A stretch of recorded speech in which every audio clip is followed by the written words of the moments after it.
Hey guys, what's up? It's Dusty Tucker. I find myself running a little bit low on lead, so I came back to my local gun range. I'm at the backstop here behind the targets. And I think my very first video on YouTube was about this, but I'm going to do another one, an updated one, I guess you could call it. Just, I'm running low on lead, and I figure I might as well come back out and see what we can come up with in the backstops. So yeah, as you can see, we are behind the backstop here into the berm.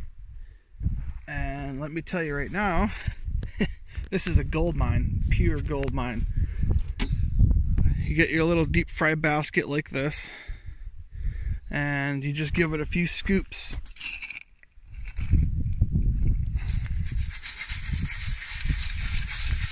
Like, most of that is range scrap. And that was only one little light skim off the surface of it. You can go deeper in it.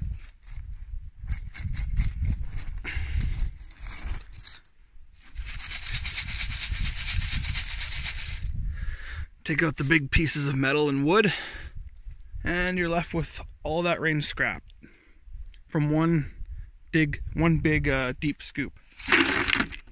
And my goal is to fill the 5-gallon pail in the back of my car. So I'm just gonna sit here. This won't take too long. I think last time I filled a 5-gallon pail in about an hour. This backstop is just a gold mine. It won't take me very long. But yeah, just a short little update video.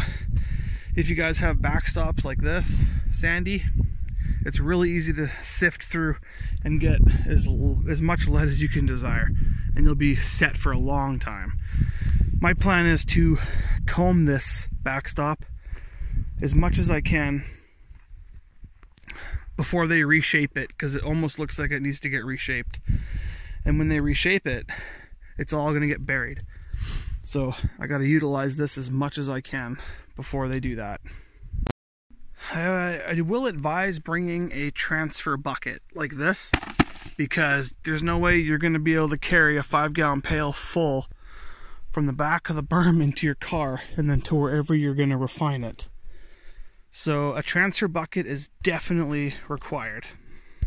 So that was one transfer bucket full, and the pail's about a quarter of the way there. So I really only need to fill 4 of these, maybe 5, to get a full pail, and that only took me about 10 minutes. Okay, so I've been here for about 25 minutes so far, and we're pretty much full. I'm gonna get one more of these full, dump it in, fill the 5-gallon pail, and then I might get one of these full just to take home, dump it in another bin when I get home. But one thing you want to keep in mind is to kind of keep an eye out for full rounds. I've been finding a couple full rounds, and when you go to try to melt this lead, when you try to cook it, these are going to go off in your pot. So you got to be extremely careful when you're melting lead. You just want to make sure there's no full bullets in there. Just kind of keep an eye on it when you're sifting it, and when you're putting it in your pot, just keep a close eye on full rounds. Okay, sorry about the fan behind me.